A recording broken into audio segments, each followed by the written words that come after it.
So Buddhism, developing the heart of a Buddha.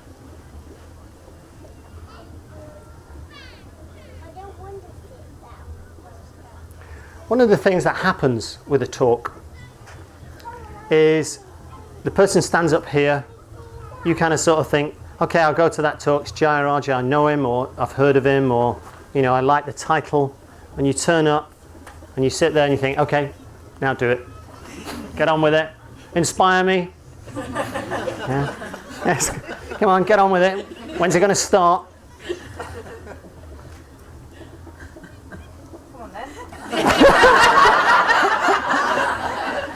So, thank you. I really appreciate heckling in my talks. It actually helps. So, so what I want to do is establish a relationship. Yeah. So I don't want to show him aware that this might end up on YouTube, but probably nobody watch it because I haven't got sex in the title. But it's kind of establishing a relationship. Yeah. So notice, go into yourself. Tune in. Notice how you tune in. How do you go about doing that? How do you manage to move your mind or your awareness to kind of check in what's going on with you?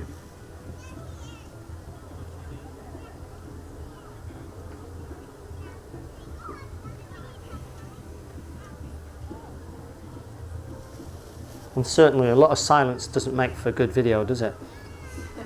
But so that process of kind of checking in. So the great thing about the mind, or the heart, in Buddhism, I like the word chitta. So the word often used for heart is chitta, which has a double meaning of both the mind and the heart.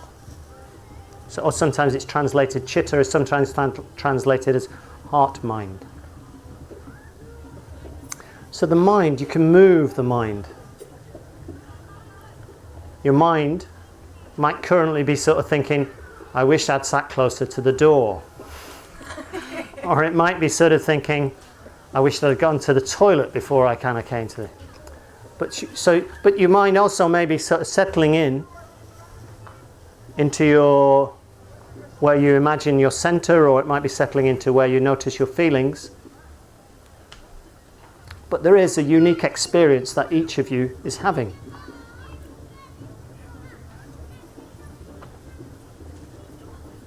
And at the same time as there being a unique experience that you're having, which is conditioned by the whole of your history, there's a shared experience as well. If you were the only person who had turned up to the talk, it would be quite different. Yeah?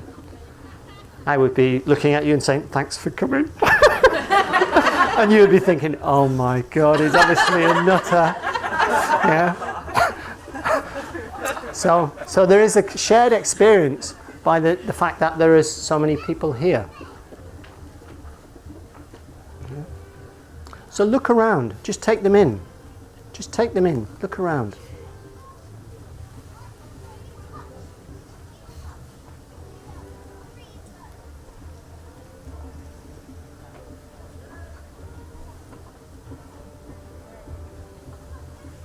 Now, what I want you to do, now this is going to be challenging for some of you. It's a good job Dharmarati is not here, because he would storm out at this point probably.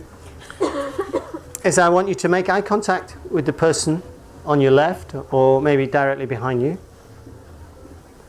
And then make eye contact with the person on your right or in front of you. You can't all do that at the same time? Yeah, okay. There's something fundamentally flawed.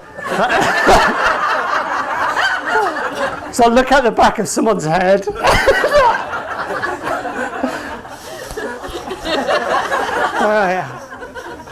So, what I was trying to do, I was trying to lead you towards doing something that's a bit more uncomfortable. That's obviously a bit silly. But what I want you to do is hold the hand of of people. So we make a chain that links every single person in the room.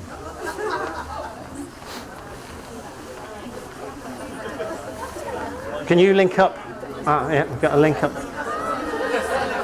So it goes. So, you're the end. You're the end. Come forward. Come forward. No, you link there. You come here. Keep coming. Keep coming. Keep coming. Come here. Come here. Keep coming there. Let go of them. Come here. Come here. Do as you're told. Let go of her. I was wanting to be part of this kind of link. Oh yeah. That's better. All right. Thank you. So we each are individual, yet we're all connected. We have a unique experience that is ours, and yet we're all connected. We're all made of the same substance. You know, I like in Buddhism the idea of they make it quite simple, you know, the earth element. The earth element. You know, we eat, we defecate. And you need to have that process of coming in and going out, flowing out, to be healthy. But we have a unique experience of that, and yet we're connected to the earth, to the food we eat. Okay. Then there's the water element. We take the water in, it goes out. It goes in, it goes out. It comes from the rain, it falls, it goes through the ground, it flows to the rivers, the streams, the rivers, the lakes, to the ocean, becomes clouds, it falls. We drink it, we pee it. We're connected. Without that connection, without that water, supposedly it's 7 days, we would die. Then there's the fire element within us, that heat. Yeah. You can feel the heat of the hand that you're holding, the hand of another human being. You might want to move slightly closer to that guy. He looks like he's stretched a bit. Are you okay there? I'm enjoying the pain. He's enjoying the pain. So, do you want to come in and link up there, and that'll give his arms a bit of a rest?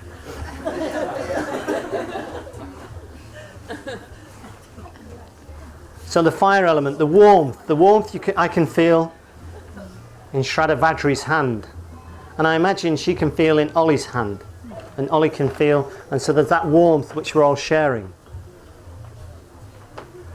And though if the temperature was to drop radically or increase radically, we could be dead in a moment.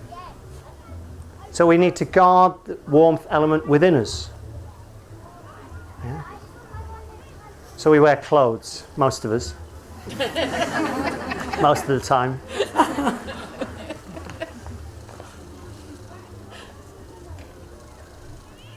Then there's the air element. And we breathe in. And we breathe out. And we breathe in. And we breathe out. And that air quality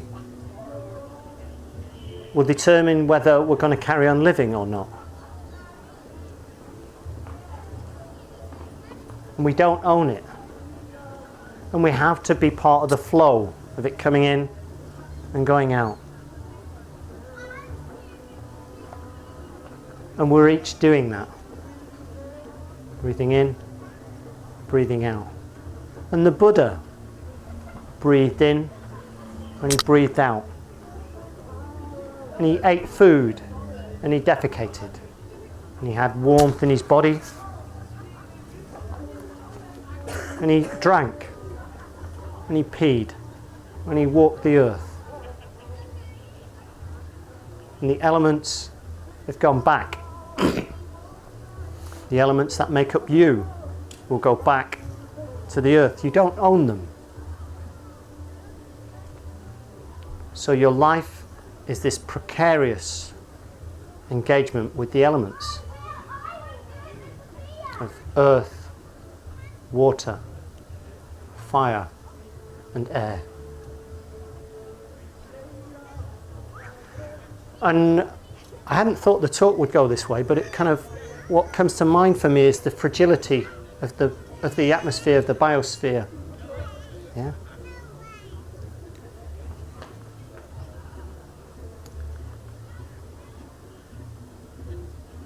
So consciousness or humankind may not survive if we don't evolve. And knowing that, there may be a panic. There may be a lot of anxiety. But that's not helpful.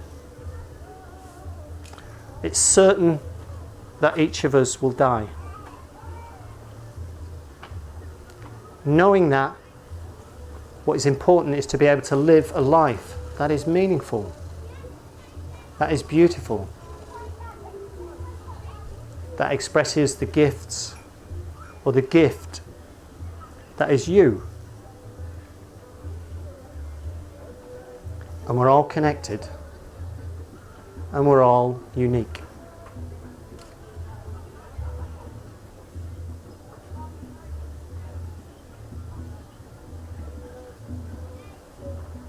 And your heart is beating in your chest. Can you feel it?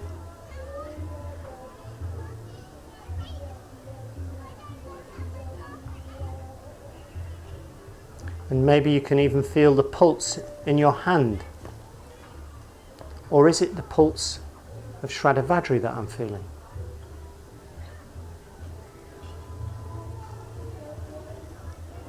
And is the warmth I feel hers, or is it mine? Or is it just warmth?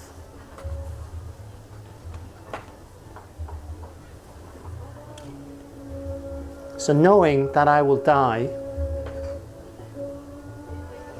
how do I relate to that?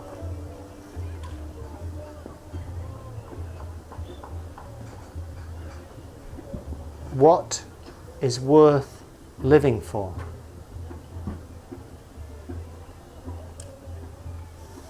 There was a quote I heard the other day when we were setting up for the festival. When we were setting up for the festival in the evenings, we'd often have a talk.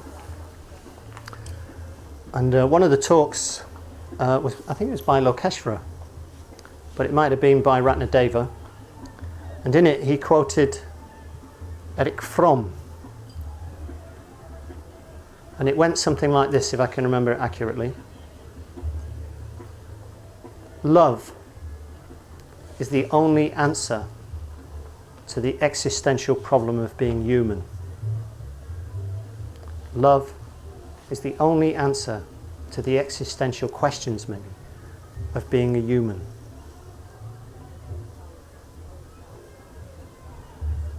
So engaging with the world from that basis of love,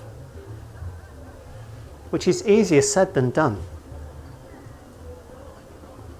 I was recently up seeing some relatives, my father's side of the family in Scotland. I hope they never watch this video because they'll see how poor my Scottish accent is, and they may well hear things that they sort of think, that's terrible, did he say that? So one of the things, we sat around dinner, and they're still very Catholic. They're still very Catholic. And my cousin has married a man who's a really lovely man. He's a really spiritual man, but he's very Catholic. Shall we let go of the hands? Shall we keep the kind of feeling of the connection? Yeah. And I'll move back so as I'm still in focus.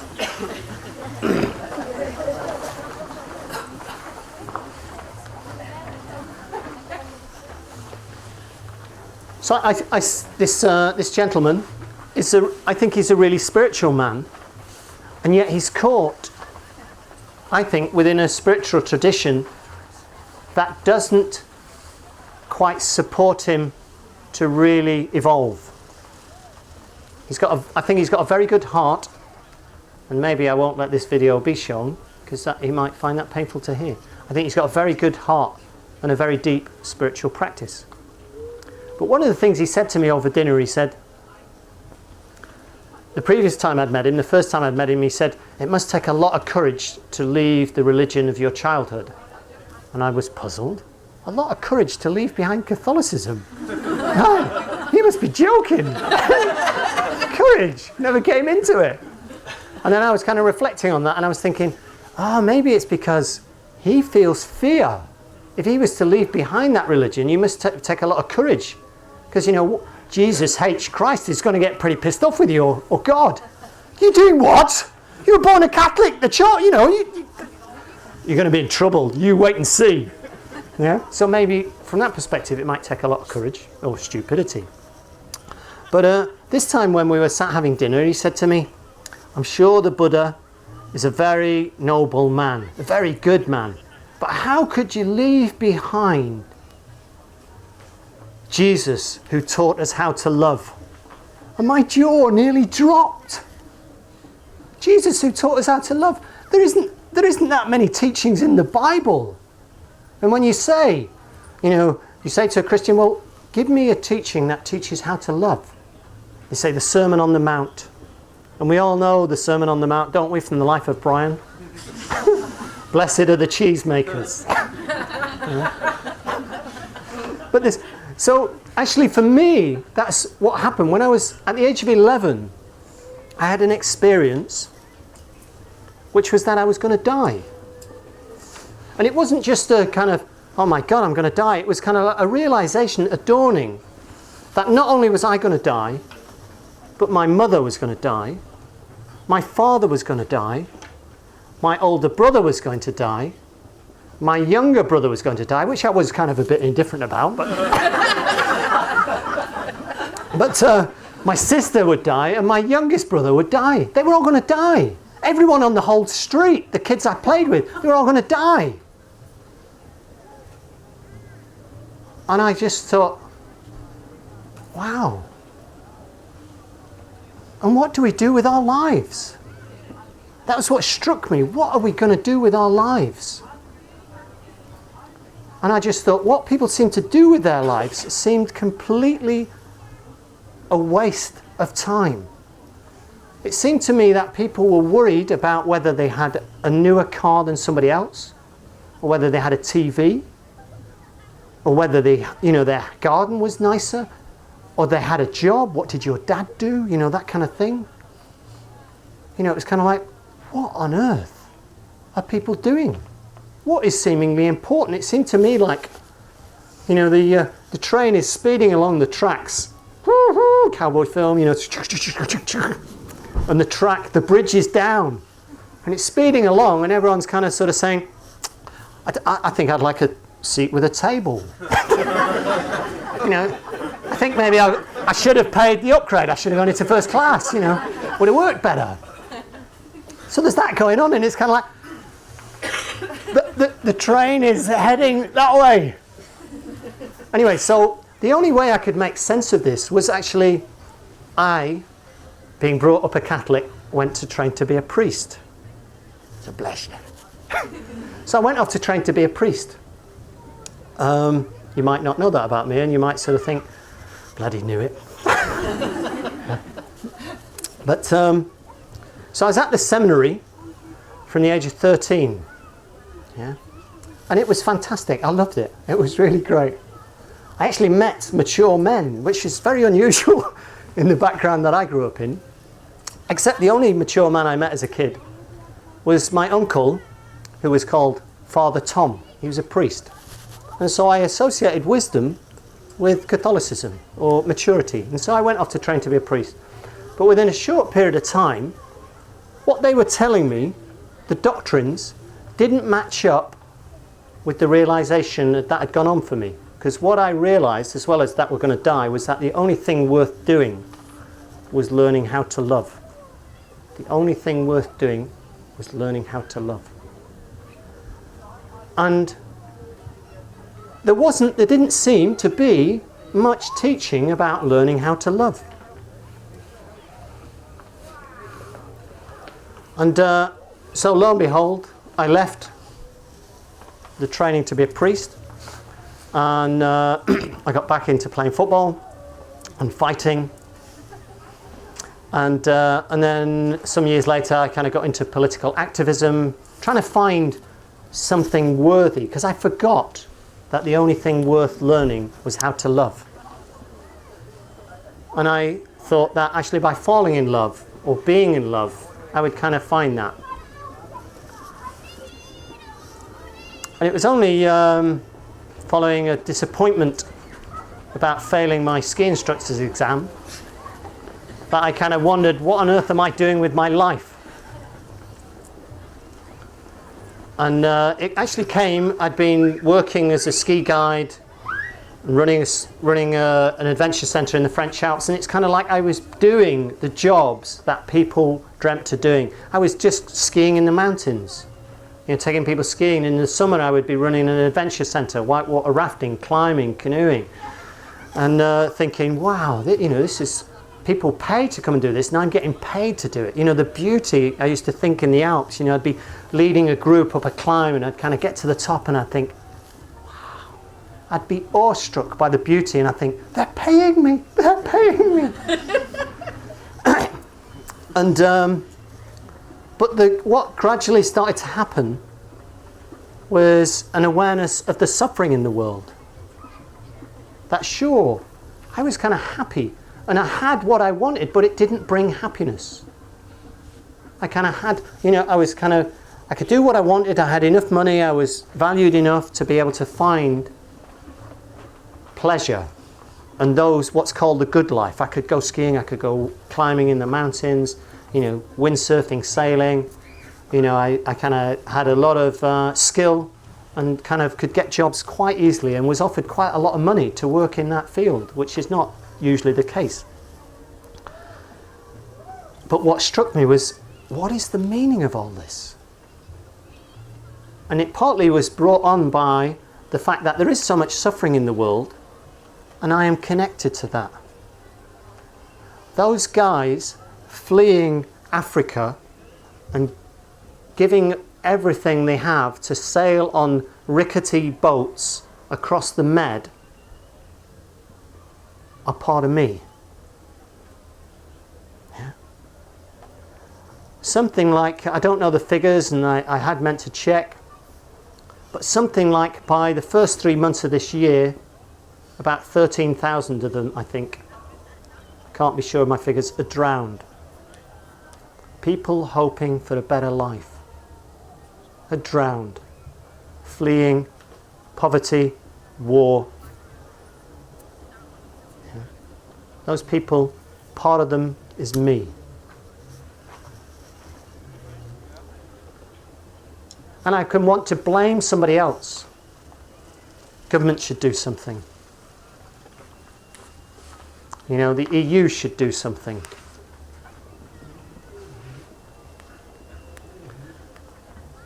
And it's difficult to live with actually knowing that, what can I do? So what can I do?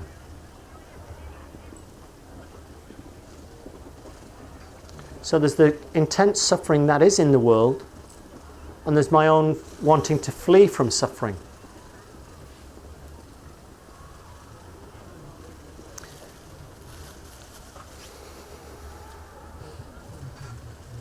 So what I do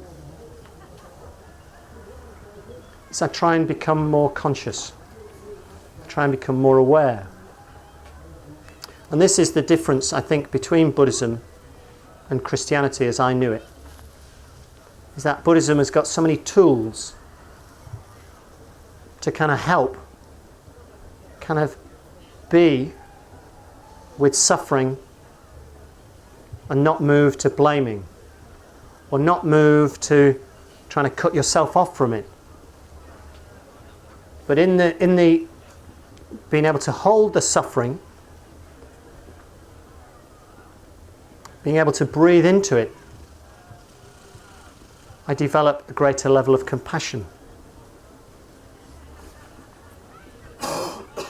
One thing Lokestra didn't mention is I also spent a year in the mountains recently on retreat, no internet, 5 guys, and I'm pleased to say we didn't kill each other.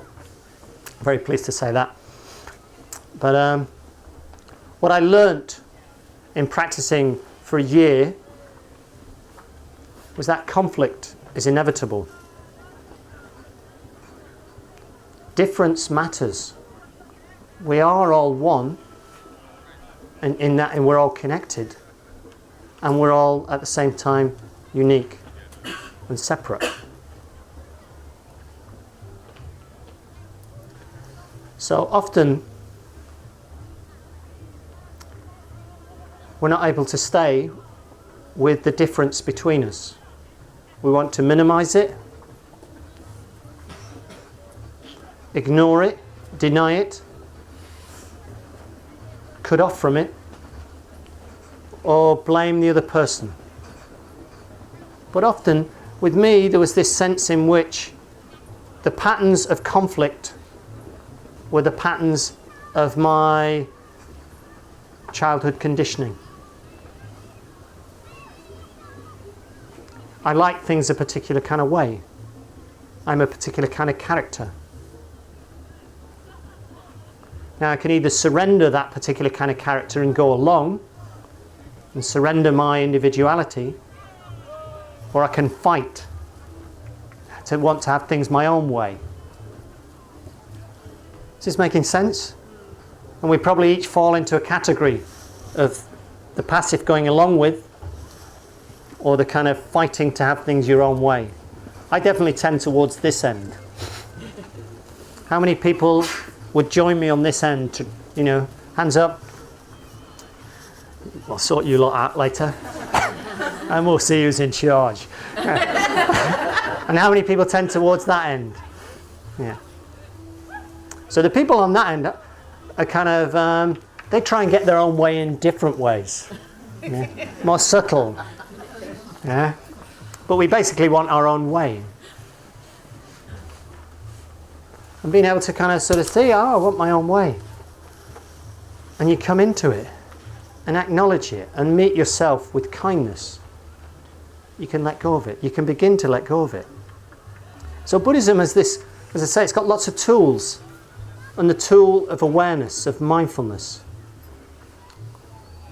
Interestingly enough, one of the things I've been interested in recent years is neuroscience.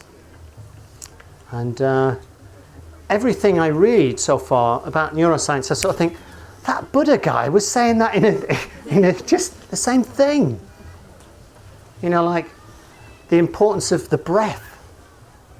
There's a lot of research nowadays on the breath. Mindfulness, you know, secular mindfulness has become a real thing. Yeah?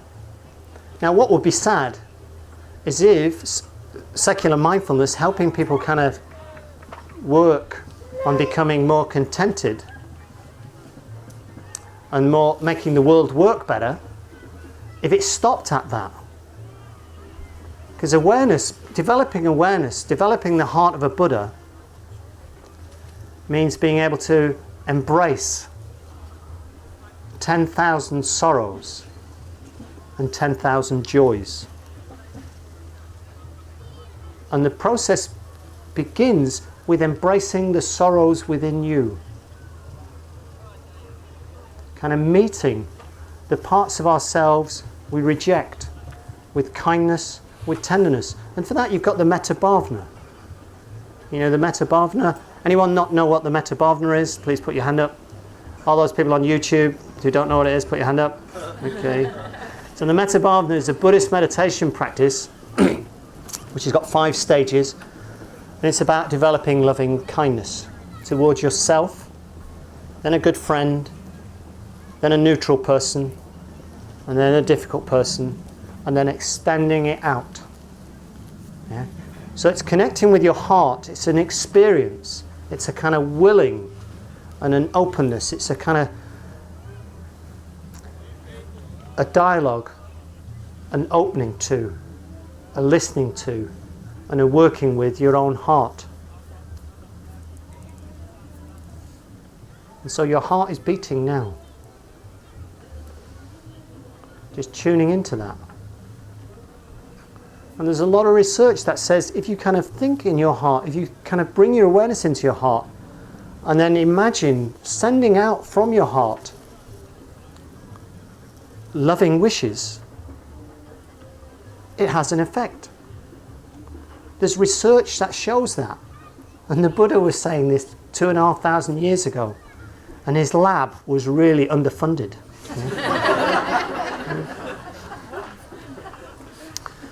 So, but he knew it. He knew it in his experience. He knew that the idea of a separate self doesn't exist. You are made up of the elements. Your consciousness is made up of your history and conditioning. It's also made up in this present moment of where you find yourself. So just breathe into that. You're alive. Anybody here not alive? Please raise your hand.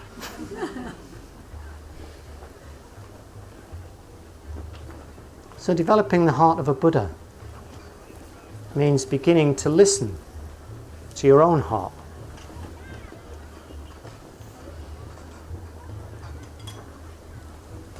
To not abandon yourself.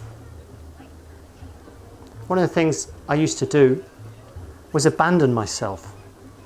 You're probably possibly wondering, what's he mean by that? Anybody thinking, what's he mean by that? Yeah. So by abandoning myself, it's kind of like thinking there's something wrong with me.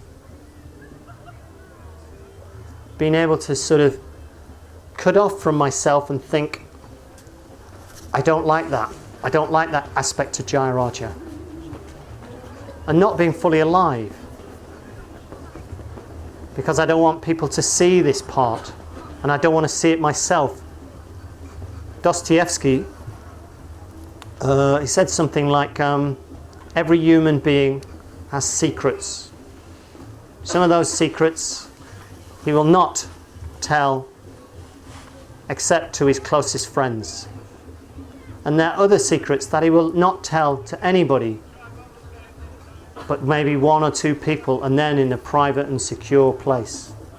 And there are other secrets that he will not even tell, or she will tell to herself. Yeah. And I remember when I read that, I thought, oh, wow. So yeah, so it's opening up to those secrets in me. And trying to find the life energy within them. Meet those parts of myself that are like people struggling to escape from a war zone. So meeting them with kindness and tenderness, and meeting them with my heart and with my belly, and breathing.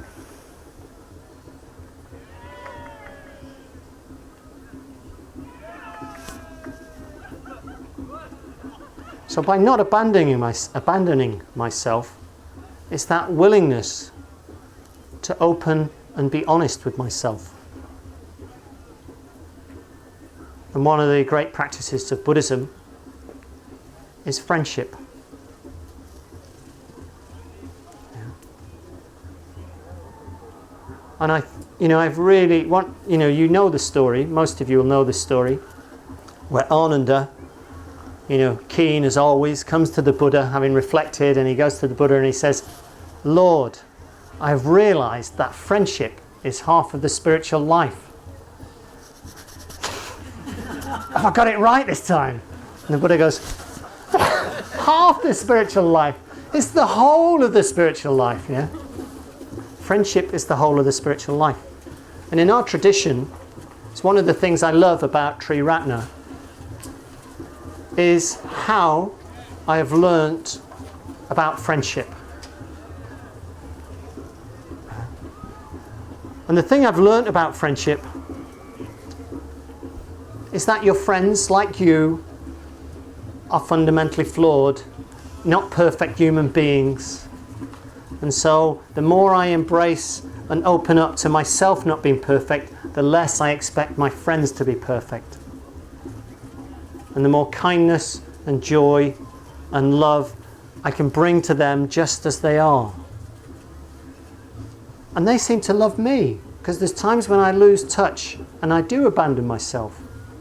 And I need their the mirroring of them to help me come into touch with, actually, I'm okay. I'm lovable. Flawed, but lovable. Yeah. So friendship as a spiritual practice.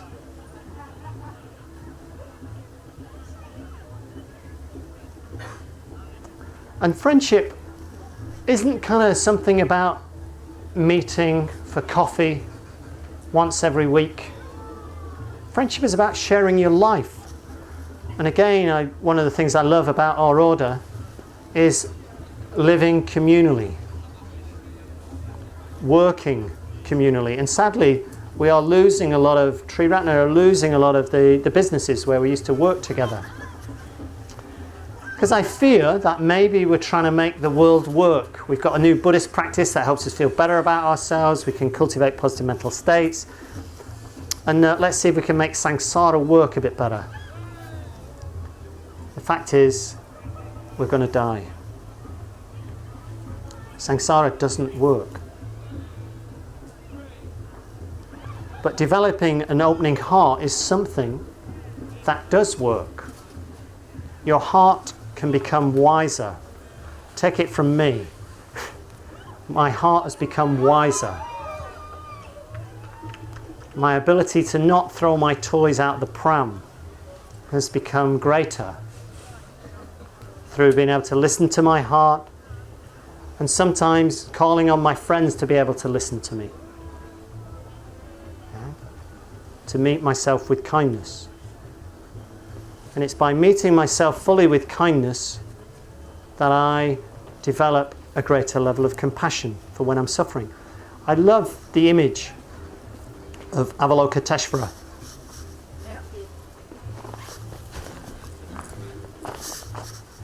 And he's got his hands joined together like this in the middle. Can you see that? And that is the jewel. It's called the wish-fulfilling jewel, or the Chintamani, the wish-fulfilling jewel. And the wish-fulfilling jewel is that jewel that transforms everything into compassion. And I see it as in his ability to hold suffering, his own suffering, close to his solar plexus. Hold it kindly, sensitively, with awareness. And that suffering moves from the particular to the general. It becomes compassion. So that ability to go into yourself and have enough space to see that your suffering is not going to kill you. It's okay. You can meet it with tenderness and kindness. And every time you do that in meditation or outside of meditation, every time you develop a greater bodily awareness and a sensitivity to kind of go into that area and breathe into it, you develop a greater resilience to hold more suffering.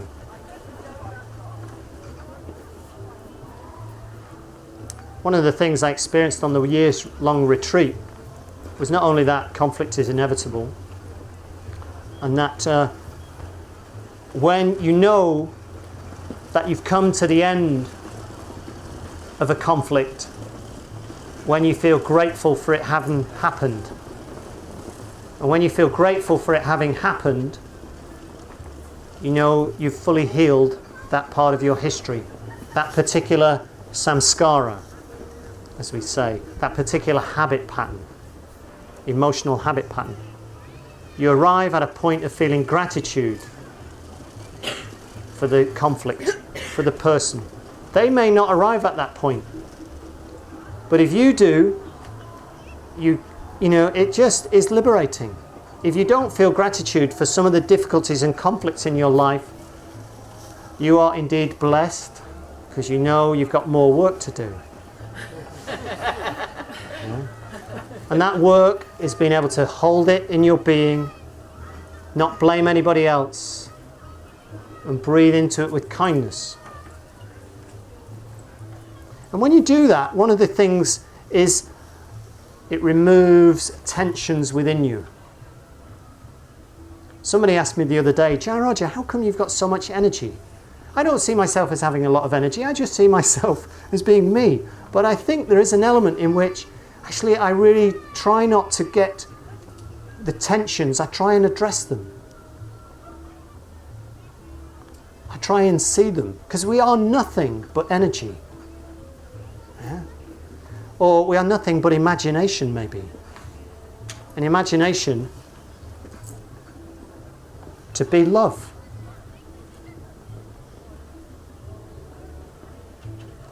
The imagination to develop a heart that is full of love. Which you all, I imagine everyone here kind of goes, yes. Maybe you don't. Yes. And so the process of that is in the particular of your own suffering. In the particular of your own suffering, rather than pushing it away, opening to it, feeling into it, having enough distance to be able to meet it with kindness and tenderness. And from your particular suffering, move to compassion for others. So whether it's suffering because of illness, or whether it's suffering because you don't quite have things that you want the way you want, or whether it's suffering for lack of meaning.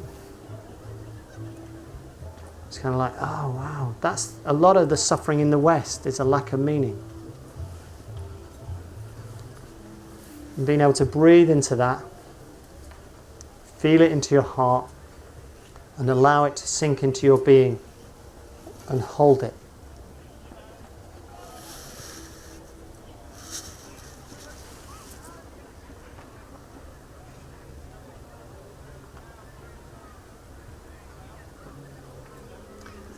So I was talking about the great teachings of Buddhism that lead you to develop a heart like a Buddha. So there's the mindfulness of breathing. There's the metta bhavana, the spiritual friendship. There's ethical practice. Now the thing about ethical practice, when you get to a certain level of awareness, is the important aspect of really working on the positive precepts. Yeah? So, you know, the precepts are, I undertake the training principle. I love that phrase, the training principle to abstain from harming living beings. And it's usually chanted in Pali. I wish we kind of had it chanted in English. Yeah?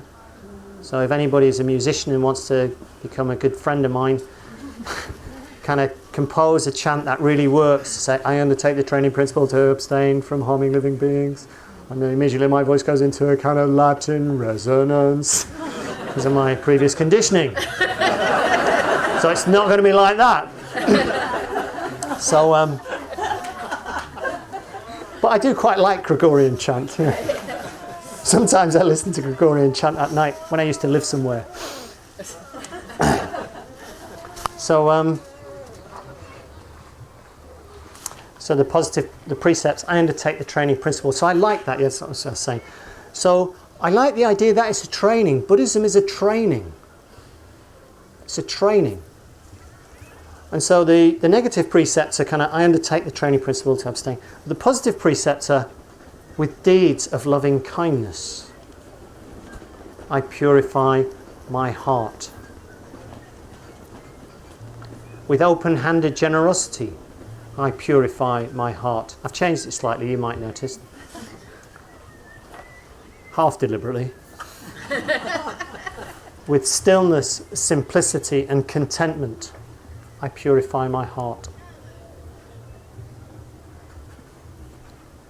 with truthful communication.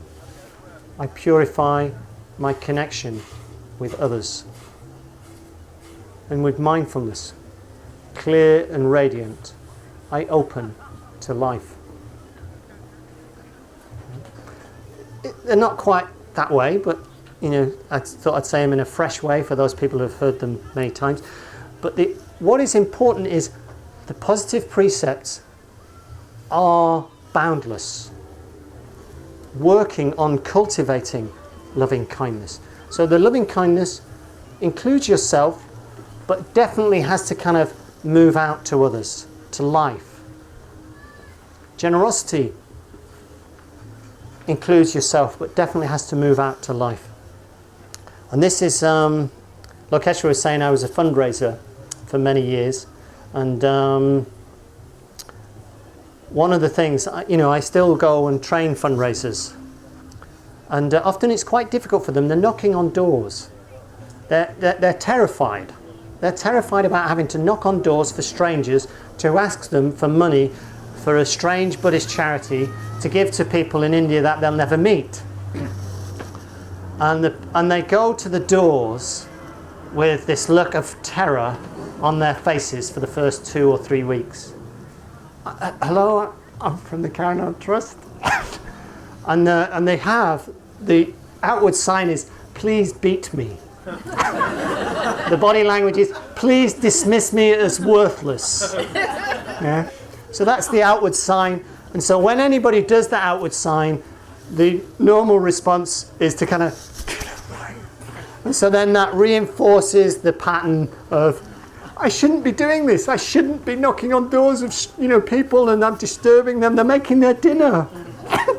They're bathing the kids, You sort of think, yeah, it's great that they've got a bath, and it's great that they've got a dinner. Get out there and knock their bloody doors.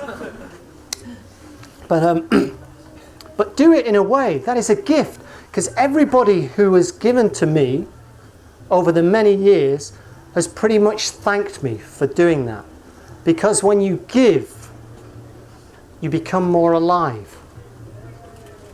So I really, truly, deeply believe to give brings you more into contact with life and makes people happier. So I'm basically going around doors saying, hey, do you want to be happier? Yeah, there's this charity, it's really great. If you give some money to them, their lives are going to be transformed, and you're going to be happier. What's to lose? So, which probably explains why I do well as a fundraiser. But there's this thing where the Buddha said, if beings knew, as I know, the value of sharing gifts, they would never miss an opportunity to share. Even if it was their last morsel of food, particularly chocolate, they would not turn down the opportunity to share. But in so much as beings do not know, as I know, the value of sharing gifts, they do not share and allow the tint of stinginess to obsess the heart and stay there. So,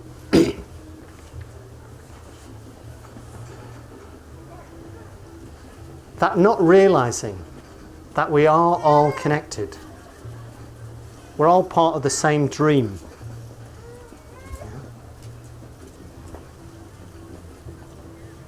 Your well-being matters to me.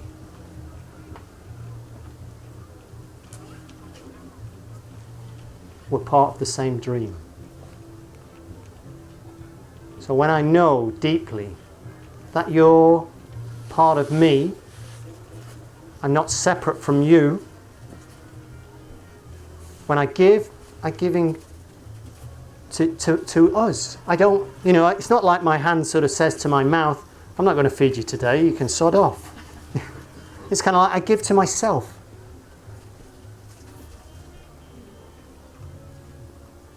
And your well-being is part of my well-being. Anyway, with the sounds of the girl from Ipanema in the background, I think it's time to finish. But I'm open to some dialogue if that's of interest to you. And thanks for coming. The end.